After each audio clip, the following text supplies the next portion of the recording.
All right, ladies and gentlemen, it appears we now have a quorum. So we will call to order the full committee meeting of Ways and Means. 1, 2, 3, 6. I understand that there are several meetings going on concurrently with this, so I expect our attendance might be low today, but welcome everybody here, and certainly welcome to the committee members. Does any committee member have any business for the committee before we start the agenda? Okay. Excuse me. We have 1, 2, 3, 4, 5, 6, 7, 8, 9, 10 first readers today, which we generally do first. But we have with us today some folks that have traveled a long way, then got postponed overnight for testimony on some very, very important legislation, and have been able to stay today and literally do really have a plane to catch. So I'm going to depart from our normal order and ask Representative Stevens if he wants to present from his place to present to the committee House Bill 1060, please, Mr. Chairman. Thank you, Mr. Chairman, ladies and gentlemen of the committee. A really important piece of legislation regarding bonding for the Georgia Ports Authority. In these times, whenever we're seeing double-digit revenue dips in our state, the Georgia ports is the I guess the bright spot in the jobs and economic opportunity and double-digit increases, which is highly unusual in any economic engine all over the state. What this bill does, House Bill 1060.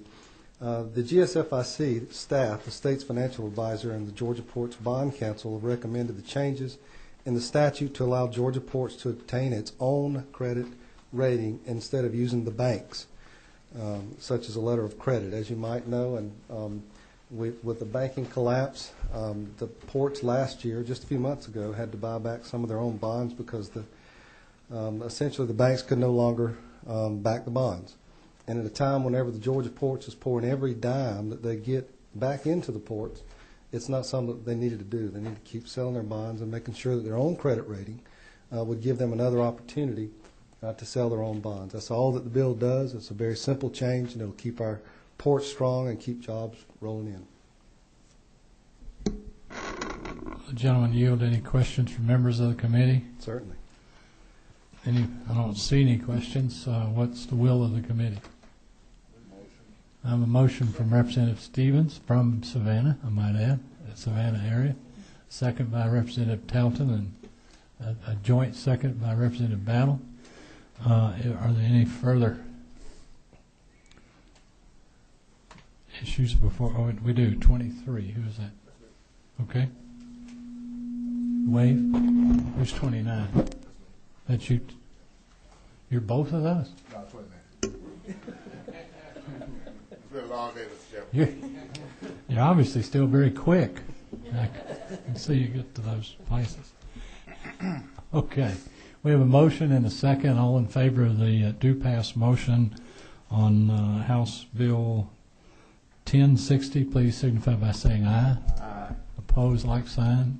Carries unanimously. Chairman Stevens will report that to the Rules Committee hopefully before 5 o'clock today, and I think it'll be eligible maybe by Thursday under those circumstances. And Mr. Chairman, if I may, just as a form of recognition, we have a former member of this House who essentially helped write the bill, Mr. Jim Pennell, and I'd just like to recognize him and for all his years of service, and especially for the help for the Georgia Ports Authority and for all the great things you do. We all join in that thank you, and we wish you safe travels home, and keep Georgia going great with what you do down there at the ports. What a wonderful success story that is. Thank you all. Okay, is there any other member that has business before the committee today that has other obligations that needs to receive priority in presentation here with us? Speak up if you, or forever hold your peace. Okay, I think we're going to go into first readers then. And is Representative Neal with us? Yes. If you would, Representative Neal, if you'd tell us about your House Bill 1239, please, sir.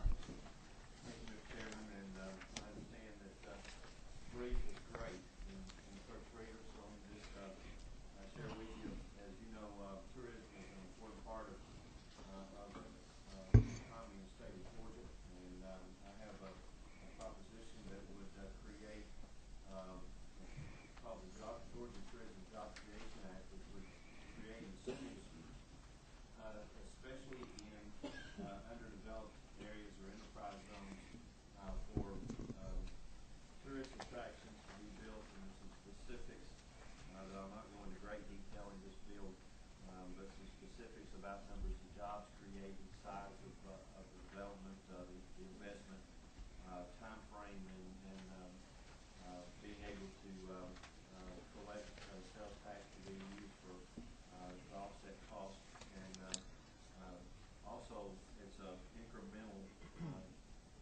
It's incremental so that it's not affecting all tax collected in that area, but instead the additional taxes that are the result of that that tourist attraction being on the side. So it's a bill that I'm sure in subcommittee will get a lot of interest and explanation and questions, and I'll be happy to answer any questions. But I think that probably gives you a highlight some of what we do. Well, we thank you, Representative Neal. That was a very good presentation for first reader. We thank you for that, and we're going to assign that legislation to our sales tax subcommittee. We have 3 chairs of that subcommittee. That would be Chairman Martin Scott, Chairman Don Parsons, or Chairman David Knight. Any of those 3 gentlemen can arrange a hearing for you, and if when you ask for one, hopefully one of them will be able to schedule it expeditiously. We look forward to that legislation. Thank you for an excellent presentation. Chairman Parsons, are you here with us yet? Yes. There we go. You want to present from your place. Tell us about, if you would, please, sir, House Bill 1240. Thank you, Chairman. This bill, am I turned on? Which number? Am I on? Okay, I'm on now. Sorry. It just relates to the collection of sales tax and says that when there's a requirement to collect sales taxes based on the address or primary address of the person or entity being taxed, that it would be based on the zip code, United States Postal zip code +4 of that address. Okay, I don't see any questions. That's an interesting proposition, certainly straightforward and understandable, and that'll be in our sales tax committee, and hopefully you might find one of the other 2 to chair in case you don't want to chair your own meeting. But thank you, Chairman. We'll look forward to that moving along quickly for you. The vice chair of our caucus, Representative May, are you with us? I didn't see you out there. We'll come back to you if we haven't seen you. Does anybody see him? No. Representative Dooley, I know you're with us. If you would, please, ma'am, tell us about your House Bill 1246. Thank you, Mr. Chairman. This bill provides for the sales and use taxes to be applied to the transaction of leasing billboard space. As of July 31st, 2009, there were 9,509. I'm sorry, am I ringing? Yeah, maybe I had too many mics on, but okay. I think that's there were 9,596 permitted outdoor advertising signs leased tax-free, and since Georgia needs the revenue, it seemed to be a timely bill. I believe that outdoor sign companies and companies which lease space are unlikely to want the increase in cost and may challenge the bill. But in essence, we have exempted official sign and notice, public service sign, public utility signs, service club and religious notices from this sales and use tax. okay. That was a very good presentation. We look forward to this legislation. I don't see any questions for you today. I'm sure that won't be the same in subcommittee. But we look forward to welcoming you back to the Sales Tax Subcommittee. That would be Chairman Martin Scott, Chairman Don Parsons, or Chairman David Knight. Either of those 3 gentlemen can arrange your first hearing for you. We generally have 2 hearings in subcommittee. Okay. So it's the second hearing before we actually vote back to the full committee, and we look forward to vetting out all the details of your legislation. Thank you very much. Thank you, Mr. Chairman.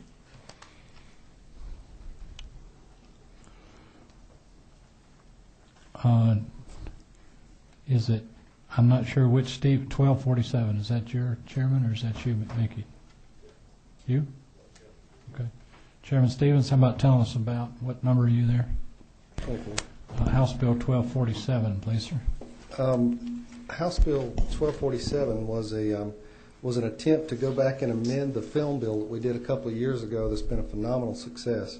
What we had was some issues that had to do with tax credits and carry forwards and that kind of stuff. But to tell you that if you've always heard that state government moves slow, from the time that we've introduced the bill to fix the problem, I think the two departments, Department of Economic Development and Department of Revenue, have got together and worked this out. So if we could assign the committee to a committee anyway, but it seems that the problem for this bill has been solved already. So never say that state government moves slow all the time. I thought you just said it moves slow. Which is it? Sorry? It either is slow or it isn't. Which is it? In this case, it was fast. Okay. Well, just in case it backs up, we're going to go ahead and assign it to the income tax subcommittee. Thank you. That's the sting right there. Speaking of film, Please, everybody else, join me and don't be an idiot like I just was and have your cell phone go off. My apologies to everybody here. All right. Representative Harden, are you with us, please, sir? Please come forward if you would, sir, and tell us about your House Bill 1248. Yes, sir. Thank you, Mr. Chairman and ladies and gentlemen of the committee. What we have here is, just so we're all reading off the same page, LC 342539, House Bill 1248 in its core, and I'll try to be like Representative Neal and be brief, but Georgia is lacking in our competitive nature with some other states in regards to how we tax motor carriers, trucking companies, and whatnot. There's about 7, possibly 8 other states that are doing it in this way, and at the basis, what we have is Georgia trucking companies are paying property taxes in this state, and obviously those that are not located here are not. And so what we've done is we've created an advantage for some trucking companies to leave this state or to house, if you will, some of their trucks in other states to try to take advantage of the tax structure that they have. And so basically what this bill is going to do is level the playing field, put us in compliance, if you will, with some states that are starting to see that increase in trucking companies and whatnot locating there. So it's a matter of helping our trucking companies here in Georgia, and basically it's going to help it all across the board. I'll yield for questions if that was too brief, but No, sir. That was a very good and actually in a brief time comprehensive explanation. I've heard that this legislation was coming. I've certainly heard that it's much needed. yes, sir. It's certainly job creating, and it's keeping those jobs here in Georgia rather than letting them go off somewhere else. So we look forward to vetting the legislation and making it as good as we can make it before it comes back for a full committee vote. That we'll assign that to our ad valorem tax subcommittee. That would be Chairman Alan Peake, Chairman Roger Williams, or Chairman David Knight. Either of those 3 gentlemen can arrange hearings for you, and I would encourage you to get on with that as quickly as possible. Very good. Thank Mr. you. It was a Chairman. very good presentation. Thank you so much. All right, Representative Lunsford, are you with us? I'm not sure I listened quick enough to keep up with you, but we'll come back to him. Representative Collins, welcome to your first day with the Ways and Means Committee. We're delighted to have you here with us, and tell us about your House Bill 1272, please, sir. Thank you. It's a pleasure to be here. Chairman O'Neill, thank you for letting me be presented here into the committee. This bill, House Bill 1272, allow each citizen, if they want to, contribute any of their tax dollars, refunds, to the Lupus Foundation or to the Kidney Foundation. There have been over 60,000 deaths each year from lupus complications, and kidney goes on to all kind of complications. So this just allow a citizen or a taxpayer to check off on their tax returns that they do want to put money towards this foundation, which will allow us to have new medications. There's only been one medicine for lupus in the last 50 years, only one. So we really would like to have that research money, and this will allow that to happen. Thank you very much. Any questions? I don't see any, and it certainly is more than a noble pursuit. We're glad you've brought this legislation, and we look forward to vetting it out with you together. We're going to assign it to our income tax subcommittee, Representative Collins. Thank you. and that would be Chairman James Mills, Chairman Alan Peak, or Chairman David Knight. Either of those three gentlemen can arrange a hearing, and we're most anxious to see you again in subcommittee and move this legislation forward. Thanks for being here. Thank you, Chairman. Okay, we're going to move over to our second readers. These are propositions that are. Oh, he did come in on us. I'm sorry, we're not going to move over to our second readers.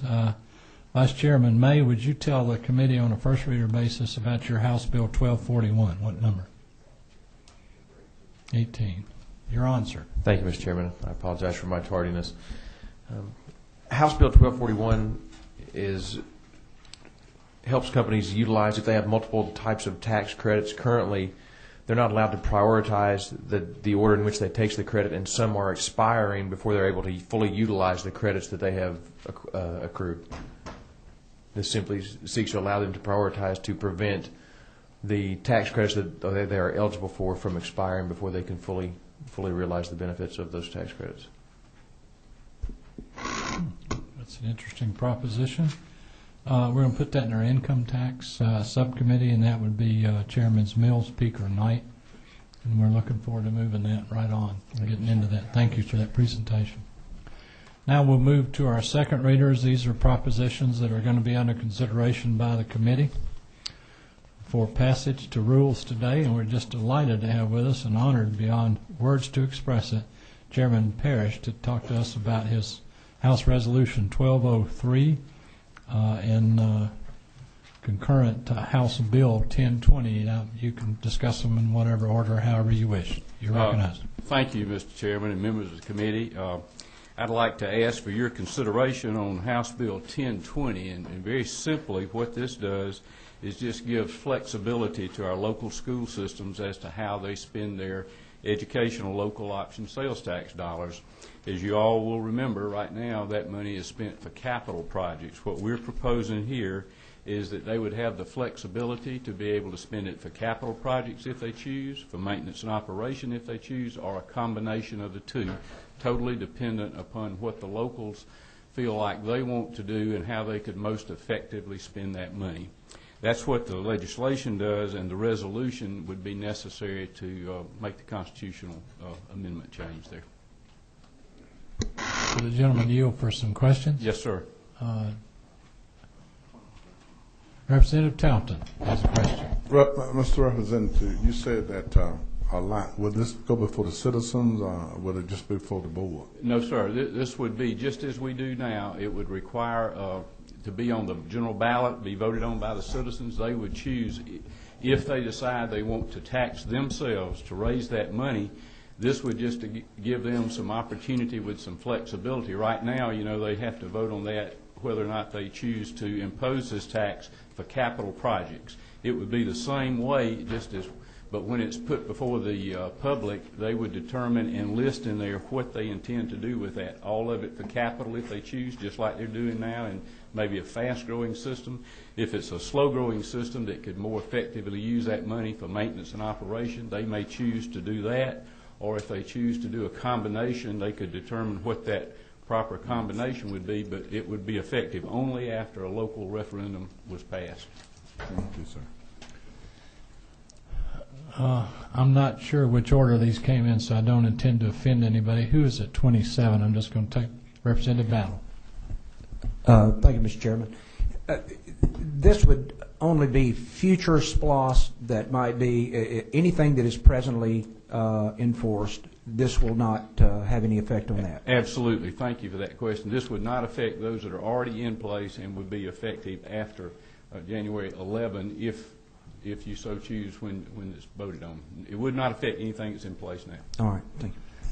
I want to clarify it's E-SPLOS, though, right? E-SPLOS. Yes, sir. Educational Education. SPLOS. Yes, sir. Okay. 29, who's that? Okay, Representative Stevens. Thank you, Mr. Chairman. Representative Parrish, again, thank you again. I told you before, we talked before about this bill, yes, and I'm in favor of it. My only concern at that time was that the people of that county will have opportunity to make the decision whether they want to give the board carte blanche as to how to spend the money. Right. But this will not affect any e-splosh that's in place now. No, sir. This would be only future e-splosh, not anything that's already in place. And this would be effective only after you pass a local referendum. The voters would still determine if they choose to impose the tax or not. Thank you, sir. Yes, sir. Vice Chairman May. Thank you, Mr. Chairman.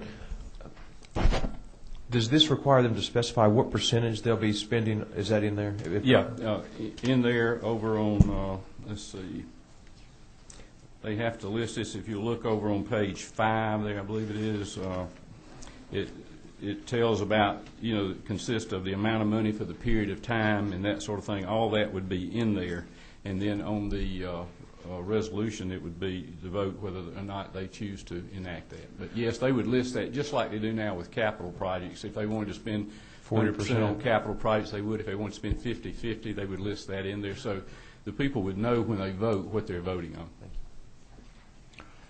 Thank you. Chairman of our sales tax, is that right? Are you? Oh. Number 13? I'm sorry. I'm always willing, by the way, Mr. Chairman. And quite capable. You're recognized. I think a couple of my questions have been answered, and one of them was, I just saw about the interest on the excess, the provision on the resolution. Does this relate to, I don't know if you know, what we have in Atlanta? Does this relate to the Atlanta penny that we pay for construction? Do you know, or anybody in the audience? I'm not sure. This would just change the e-loss as we have it now. Okay.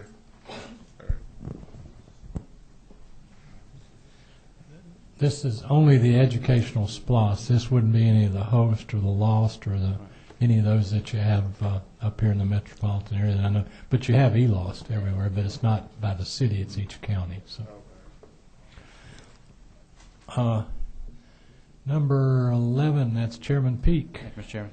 Chairman Pierce, a couple of my questions already got asked, but when you do a e-splosh now and you have to detail the capital expenditures that you're going to spend on, how detailed are you requiring this bill for the M&O? I mean, well, we talked about that, and rather than trying to detail every item of, if you could spend it for roofing, but you couldn't spend it for concrete or something like that, basically anything that wasn't capital could be considered maintenance and operation, I think. Okay. And we seem to think that was the best way to do that after I talked with Legislative Council and some of the others, rather than trying to enumerate all that. Okay. But I think what we really need to sort of keep in our mind as we talk about this, what we're really doing is providing our local systems with the flexibility for them to determine how most effectively they can spend their dollar if they choose to tax themselves. If they choose not to do it, it's not an issue. So the referendum wouldn't say X amount to salaries, X amount to administration, X amount to teaching. It would just basically say this amount will be dedicated to M&O. Is that correct? Sir. Okay. Thanks. My understanding. Okay. Representative Flood. Thank you, Mr. Chairman. Most of my questions have been answered as well. And I applaud the author for bringing this bill. I think it's a great concept. I do have a question. Would there be any limitations at all as to how much of the M&O tax collected would be used or could be used for salaries? There's nothing in here. It just says maintenance and operation. There's not a restriction or a limit on that. We felt like there again, I think the local system probably would be in a better position to make that than if we just apply that, statewide in a general law like that. Thank you. Ultimate local control, as yes, I see it. I don't see any more questions. The committee's in a posture to consider, first of all, House Bill 1020. What's the pleasure of the committee regarding House Bill 1020? I have a motion by Representative Austin, do pass. A second, I think, Representative Powell. Is there any further discussion on the do pass motion? Seeing none, all in favor of the motion signify by saying aye. Aye. Opposed, like sign. Passes unanimously. Now the committee has under consideration House Resolution 1203. What's the pleasure of the committee concerning that resolution? I have a do pass motion I didn't see, and a second by Representative Talton. Any further discussion? Seeing none, all in favor of the motion signify by saying aye. Opposed, like sign. Chairman Parrish, this will be in rules by 5 o'clock today. So Thank you, Mr. thank you Chairman very and much. members of the committee. Thank you very much. Excellent presentation. Thank you, sir.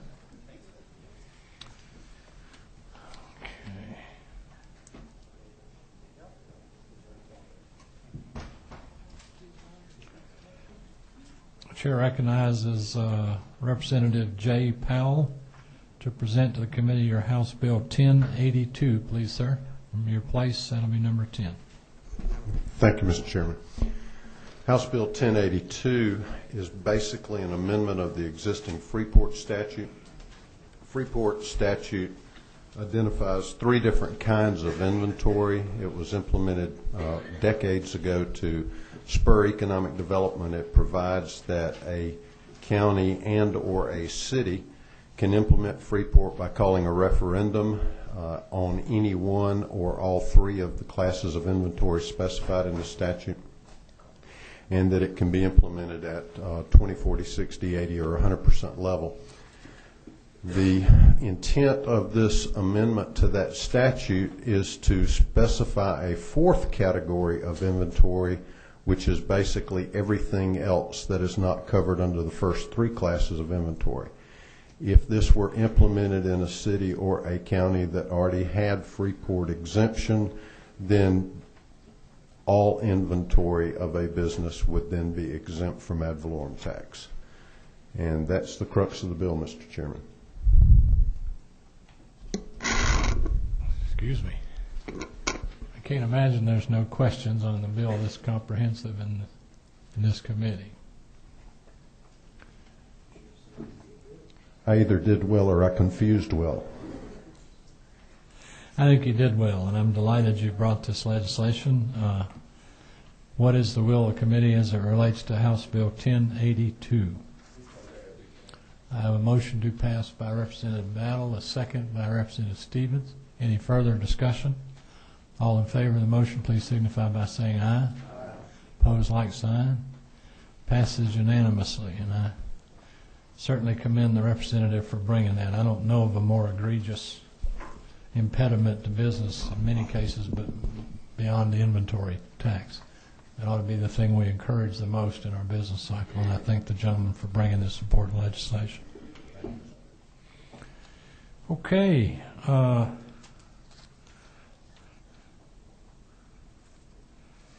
Representative Chairman Knight, tell us about your House Bill 1093, please, sir. Chairman. You're on. Thank you.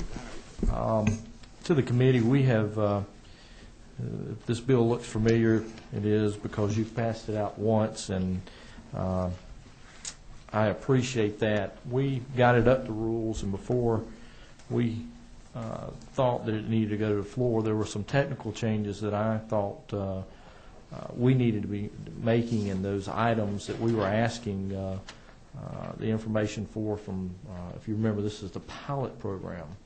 And we were asking for a couple of pieces of information from our local governments if they wish to participate in this. And I wanted to tighten this up a little bit.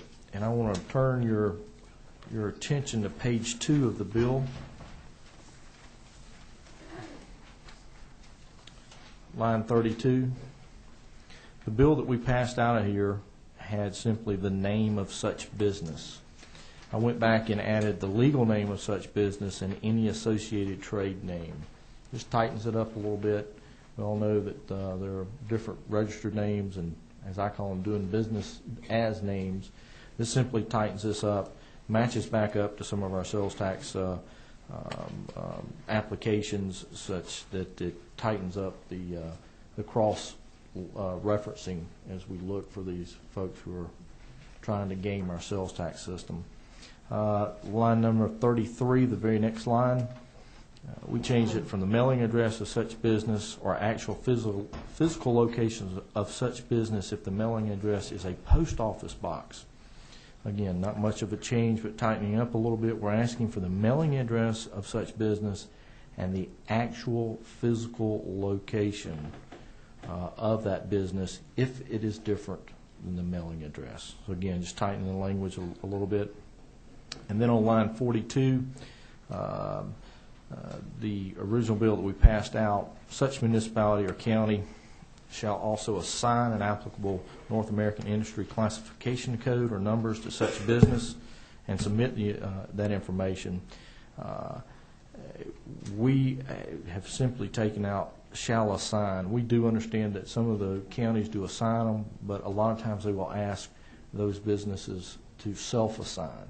So this language is permissive and allows for both situations. So that is the changes, the only changes in this bill. And I do want to refresh everyone's memory. In these tough economic times last year, we had a great cooperative effort between the Department of Revenue and ACCG, GMA, and other members that came together that wanted to look for a real way to go out and get the folks who were trying to game the tax system of Georgia, the sales and use tax system of Georgia. And we came up, or through this pilot program, this was the comprehensive approach that we came up such that we could go out and make sure that the people who were supposed to be collecting and remitting sales and use tax were. And it's a comprehensive approach, but it's a very simple approach. I'll remind you about the portal in. It's going to cost the department somewhere around $30,000 to develop a portal, their new integrated tax system, so that these locals, if they so choose, and again, this is a voluntary system, that they can so choose and remit that information. And that's the bill. No other changes in that. And I do understand there is a substitute here. I would ask that we've been through this, down this road before. I'll ask that the committee not take into consideration the substitute. I want to remind the committee of the effort and the cooperative effort and the spirit that has gone into this pilot program to come up with this very, very comprehensive approach that does set out the objective of making sure we're getting all those folks who are gaming the system, but yet it still protects businesses and taxpayers and that confidentiality of their tax information. Mr. Chairman, I'll take any questions. I don't see any questions at this point. What's the posture of the committee? I have a motion due pass for House Bill 1093 to substitute. Let's make sure we all have the same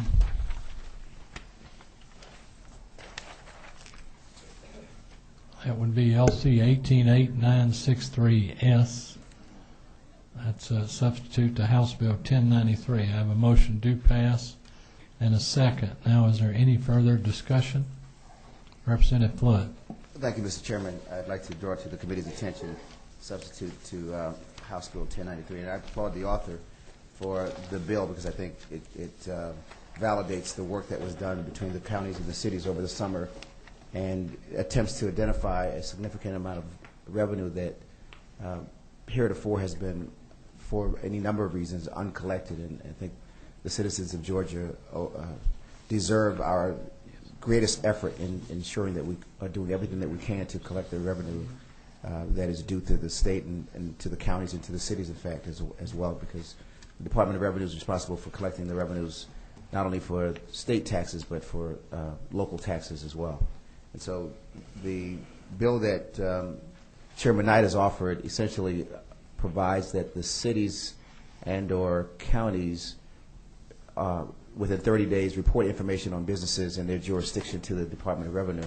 What this bill does, and we've had this conversation before, so it's nothing new to this committee, but we'd want the committee to consider the second half of that equation, which is providing an opportunity for the Department of Revenue to communicate back to the local jurisdictions, those entities that are that have a sales and use tax but are not listed as having a business license in those respective jurisdictions.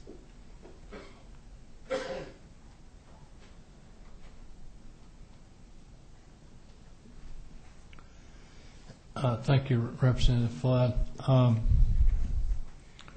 Is that substitute that you are proposing LC 188925S? Yes, sir.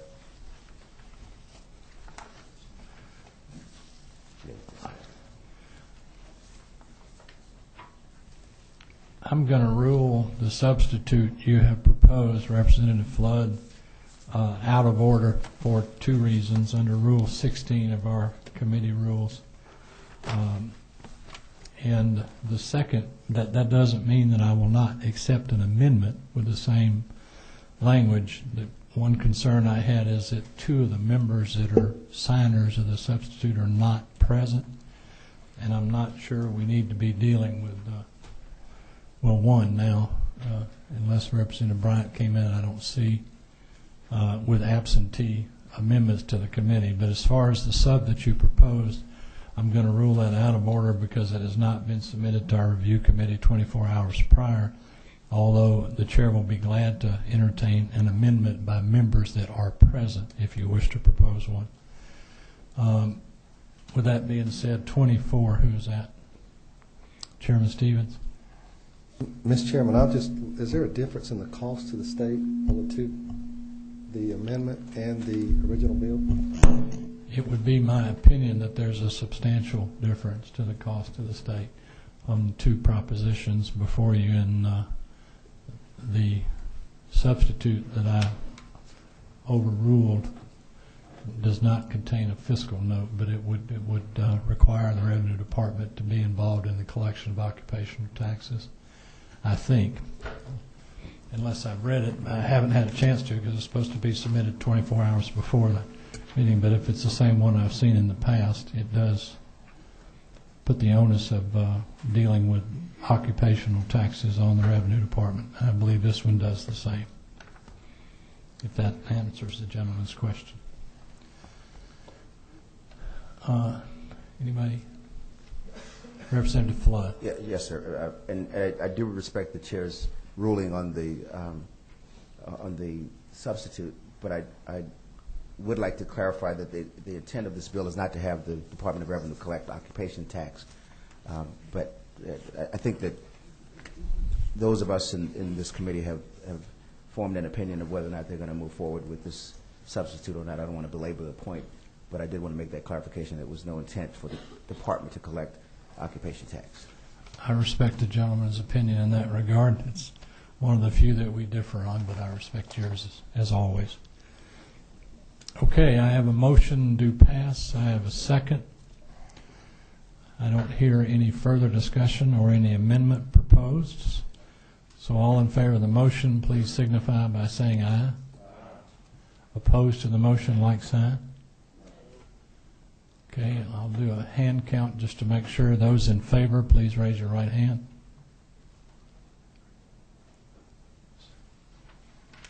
Opposed, like. So 10-5, the motion carries and they'll be submitted to rules.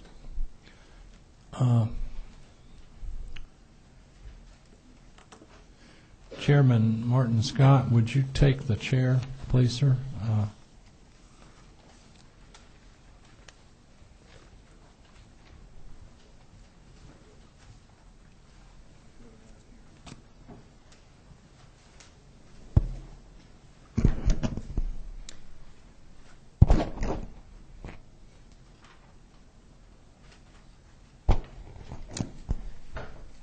Mr. Chairman, welcome to your committee, and we are glad to hear a couple of bills that you're going to present for us today. And we've been waiting for these all year, in fact. HB 982 and HB 1188. Which would you like to take first, Mr. Chairman? How about 982, if you don't mind? Fire away. Okay. That is a bill that establishes an administrative garnishment process for our Revenue Department. This process would only ensue long after all other adjudications of taxes or debts owed with the department were confirmed. Currently, what happens with a garnishment is they are so expense prohibitive, we're unable to actually try to collect the taxes owed to the state of Georgia because of the $160-something worth of court cost involved in the filing of these garnishments. And beyond that, it typically on most days ties up an agent from the Department of Revenue for over a half a day to drive to a local court system for the filing and so forth, and to be heard by the local jurisdictions. We're one of the few states left that doesn't allow this process. We expect this should save the taxpayers of Georgia a substantial amount of money, and certainly should not in any way, shape, or form violate any of the rights of the taxpayers. This is a post-judgment collection process. Most of the lawyers on the committee realize that, and this is essentially a way of saving a lot of money on what it costs, but also making us able to deal with garnishments for less than $200. And if you have a couple of thousand folks that owe you $200, it heretofore has not been efficient to even try to collect. This should also generate a lot of new revenue, we hope, for the state. I would ask your favorable consideration on House Bill 982. Thank you, Mr. Chairman. This received due pass recommendation from the Public Finance Committee on February the 9th, and so we've been waiting for this now for a while, and I'll now ask the committee if there are any questions of the chairman on HB 982. Seeing no questions for the chairman, then I'll ask the committee, what is your pleasure? We have a motion to pass by Representative Willie Touton. I have a second. Any further discussion? Seeing no further discussion being raised at this point, what is the position of the committee? All those in favor say aye. Aye. Any opposed? Seeing none, carries unanimous. Mr. Chairman, congratulations on the passage of HB 982. Now, Mr. Chairman, if you would please present for us HB 1188. Thank you, Mr. Chairman, members of the committee. House Bill 1188 will be the appointment and also the, I guess, authentication or incumbency granting of 8 new special agents that will be post-certified law enforcement folks with the Department of Revenue. Heretofore, we have had to coordinate all criminal investigation activities with the Georgia Bureau of Investigation. They've done an outstanding job over the years and an excellent job, but the head of the GBI testified before subcommittee just this morning that their folks are not trained for tax matters. They do not have access without subpoena to confidential information that would allow them to pursue tax matters, especially those that are allegedly criminal activities on behalf of the state. And without these agents that are post-certified law enforcement officers bound by all the ethics attendant therewith, that the Revenue Department is hamstrung in their investigations on many cases and have to turn it over to either local law enforcement, which in many cases is not very sophisticated in the tax law, or either the GBI to continue the investigations on things that they might uncover or reveal. We feel like there's, again, a lot of tax money and a lot of fraud walking out the door, that if we had people that were trained in the tax code and were able to respond to these activities with the Department of Revenue, that it would substantially shortcut the process, would substantially aid and abet our law enforcement people for providing a fair and equitable enforcement of our tax code. That's what 1188 does, is it allows us to put the authority in 8 new folks. The funding for this is already in our budget, as I'm told by the subcommittee members that have handled that in appropriations. And we expect that it will serve as a significant deterrent in the future for those people that would choose to try to cheat our tax code. I don't know about members of the committee, but I speak for myself when I say I'm tired of seeming like some days maybe we're the only ones that actually pay their taxes. It does seem awfully frustrating to see what all is going on out there, that because we're so short-handed and unable to respond to it that we can't deal with it. And this is just undergirding our Department of Revenue, which we put a great deal of trust in